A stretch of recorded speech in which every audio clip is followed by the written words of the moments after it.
Assalamualaikum Pak, permisi. Di sini saya dengan Dokter Lita. Jadi saya tidak sengaja tadi melihat Bapak jatuh ya Pak ya. Ini dengan Bapak siapa? Arti. Iya Pak. Jadi di sini saya akan melakukan pertolongan pada Bapak agar luka Bapak ini tidak semakin bertambah berat ya Pak ya. Apa Bapak bersedia? Bersedia. Baik Pak, kalau begitu saya akan melakukan tindakan cuci tangan terlebih dahulu dan menggunakan alat perlindungan diri. Menggunakan masker.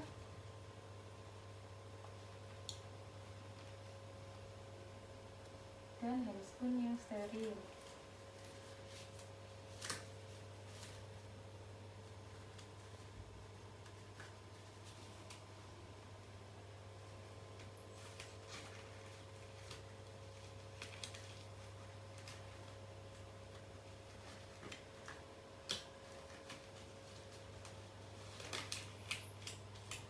Kemudian membuka bagian yang terluka pada pasien, kemudian melakukan inspeksi pada luka. Ya, di sini terdapat luka terbuka pada kaki sebelah tungkai kaki sebelah kanan pasien.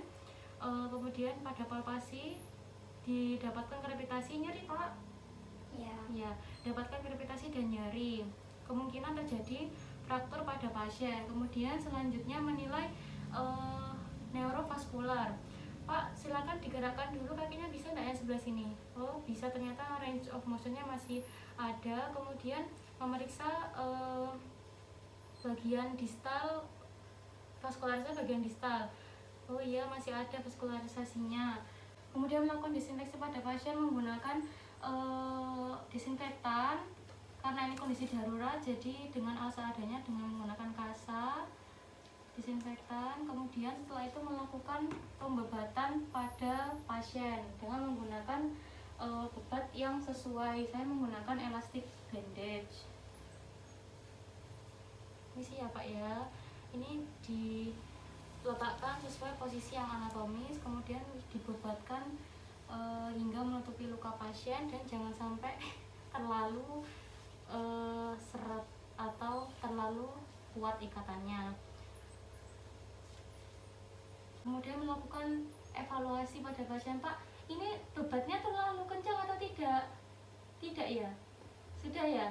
Iya. Ya, sudah. Kemudian Pak, silakan digerakkan lagi kakinya. Oh iya, ternyata masih bisa bergerak. Selanjutnya yaitu pemasangan splint pada area yang terluka dengan meliputi 2 sendi.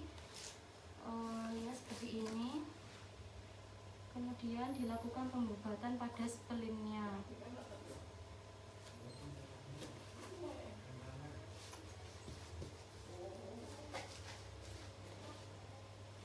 Ya Pak ya. Iya.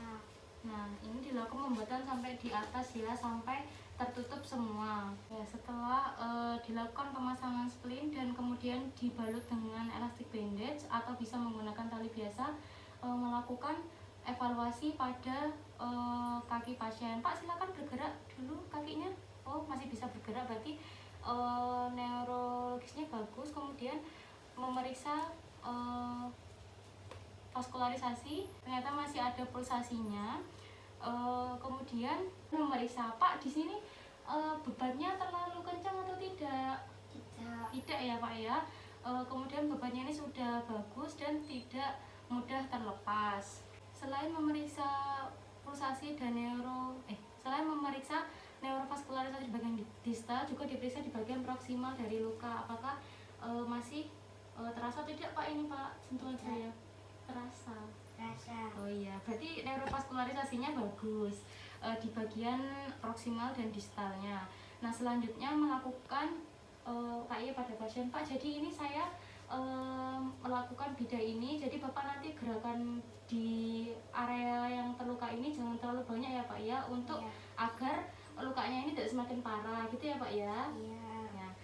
Selanjutnya adalah melakukan transport pasien. Seharusnya ini dilakukan 2-3 orang ya. Jadi ini anggap saja saya bersama 2 orang lainnya. Jadi Pak, di sini saya akan melakukan transport ke rumah sakit terdekat. Jadi nanti Bapak harap ini ya Pak ya, posisinya tetap berbaring seperti ini ya Pak ya. Jangan sampai melungker atau lain sebagainya ya Pak ya. Kemudian memasang cervical collar pada pasien agar bagian kepalanya terfiksasi agar tidak bergerak-gerak pada bagian kepalanya. Kemudian memastikan apabila bapak ini terdapat alat-alat yang ada di hidung atau mulutnya itu dilepas semua, ditaruh di atas dada dan abdomennya. Kemudian tangan yang sebelah sini diletakkan di sini. Kemudian pada bagian kakinya ini diberikan bantalan agar kaki yang sebelah satunya ini tidak menindih bagian yang terluka. Kemudian melakukan suction pada jalan nafas. Maaf dulu Pak sebentar. Suction agar jalan nafasnya itu tetap aman. Ya sudah selesai Pak. Tutup. Terus kemudian setelah melakukan suction, memposisikan tempat tidur ini sesuai dengan penolong gitu. Jadi kita harus menyesuaikan dengan alas tidur pasien. Setelah itu dengan bantuan 2 orang atau 1 orang lainnya, kita melakukan teknik lock roll dengan cara penolong utama ini memegang bagian kepala dan bahu, kemudian tangan yang satunya memegang bagian paha, dan pada penolong yang satunya itu tangan sebelah kanannya itu menyilang di sini di bagian paha pasien dengan penolong pertama, kemudian tangan yang satunya itu ada di sini ya, di betis. Kemudian setelah itu melakukan teknik lock roll dengan hitungan 1, 2, 3. Aba-aba 1, 2, 3, pasiennya dimiringkan ke sebelah kanan. 1, 2, 3, miring. Ya, seperti ini. Nah, kemudian menahan terus bagian tubuh pasien agar tetap seperti ini, kemudian meletakkan stretcher di belakang tubuh pasien. Dan hitungannya sama, 1, 2, 3, dibalikkan ke posisi semula. 1, 2, 3. Ya, dibalikkan ke posisi semula. Nah, terus memposisikan pasiennya ini sudah sesuai dengan stretchernya.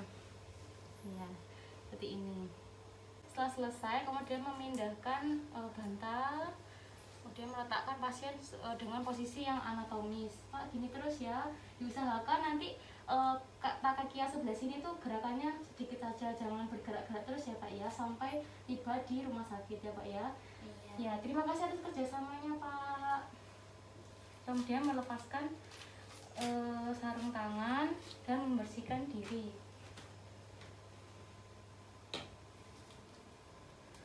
Jadi Pak, sudah selesai pemasangan bidai dan juga melakukan transportasi pasien. Jadi nanti Bapak akan segera dilarikan ke rumah sakit yang terdekat untuk mendapatkan pertolongan yang lebih baik ya Pak ya.